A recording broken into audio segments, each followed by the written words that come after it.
देश और दुनिया में कोरोना वायरस के मामलों के बढ़ने की रफ्तार में और इजाफा होता चला जा रहा है। देश भर में पिछले 24 घंटे में कोरोना वायरस के 34,884 नए मामले सामने आए हैं। इसी के साथ स्वास्थ्य मंत्रालय के मुताबिक देश में कोरोना वायरस के कुल मामलों की संख्या 10,38,716 हो गई है। कोरोना वायरस से मौत का कुल आंकड़ा 26,273 पर पहुंच गया है। हालांकि अब तक 6,53,751 मरीज ठीक हो चुके हैं। देश में सबसे ज्यादा खराब हालात महाराष्ट्र में हैं। पिछले 24 घंटे में ही पूरे राज्य में कोरोना वायरस के 8,308 नए केस सामने आए।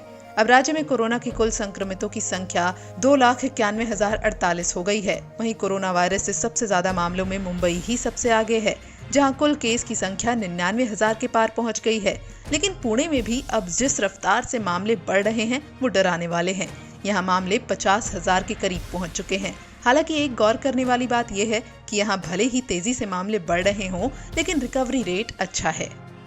देश और दुनिया में कोरोना वायरस के मामलों में हो रहे इन इजाफों को देखते हुए दुनिया भर में कोरोना वैक्सीन की खोज की जा रही है। सबसे पहले बात अपने देश की, जहां केंद्रीय स्वास्थ्य मंत्री ने शनिवार को कोरोना वैक्सीन के जल्द आने को लेकर बड़ा संकेत देते हुए ट्वीट किया, स्वदेशी कोरोना वैक्सीन का ह्यूमन ट्रायल शुरू। कोविड-19 के खिलाफ जंग अब निर्णायक दौर में है। पिछले कई महीनों से कोरोना वैक्सीन के विकास के लिए जारी प्रयास के सकारात्मक संकेत मिलने लगे हैं। हम जल्द ही इस महामारी पर पूरी तरह जीत प्राप्त कर लेंगे।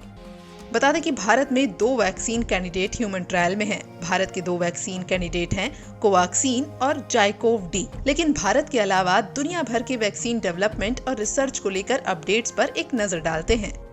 जिस तरह से भारत के साथ दुनिया के तमाम देश कोरोना वायरस के संक्रमण से त्रस्त हैं, उसी तरह दुनिया के बहुत से देशों में कोरोना वैक्सीन पर रिसर्च चल रही है। रूस के सचनोवा यूनिवर्सिटी ने दावा किया है कि दुनिया की सबसे पहली कोरोना वायरस की वैक्सीन को बाजार में सितंबर तक उपलब्ध करा दिया जाएगा। हालांकि रूस के इस दावे को लेकर थोड़े विवाद भी खड़े हुए हैं। वहीं मलेशिया में इंसानों पर टेस्ट होने वाली कोरोना वैक्सीन के शुरुआती नतीजे बेहद अच्छे रहे हैं। वैक्सीन हर वॉलंटियर्स में इम्यून रिस्पॉन्स ट्रिगर करने में सफल रही। रिसर्चर्स के मुताबिक वैक्सीन के कोई खास साइड इफेक्ट्स भी देखने को नहीं मिले। मलेशियाई स्वास्थ्य मंत्रालय ने ट्विटर पर कहा है कि अभी और स्टडी की जरूरत है। यूएई में कोविड-19 की इनएक्टिवेटेड वैक्सीन का फेज 3 ट्रायल शुरू हो गया है। चीन की बनाई वैक्सीन की अबू धाबी में 15,000 रजिस्टर्ड वॉलंटियर्स को पहली डोज दी गई है। इस क्लिनिकल ट्रायल को बहुत ही सख्त नियमों के तहत कराया जा रहा है।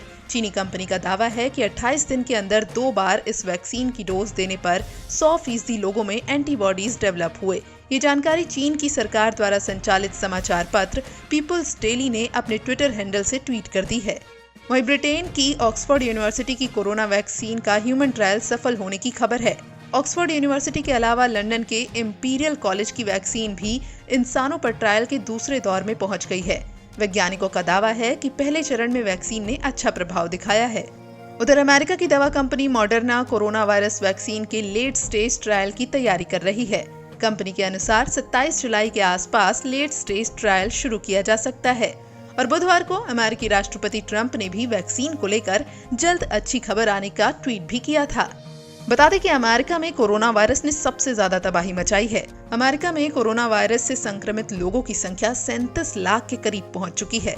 वहीं दुनिया भर में इस वायरस से संक्रमित लोगों की संख्या बढ़कर 1.41 करोड़ हो गई है। ऐसे में सभी आस लगाए बैठे हैं कि जल्द से जल्द कोरोना की वैक्सीन इजाद करने में कामयाबी मिले और इस जानलेवा महामारी से छुटकारा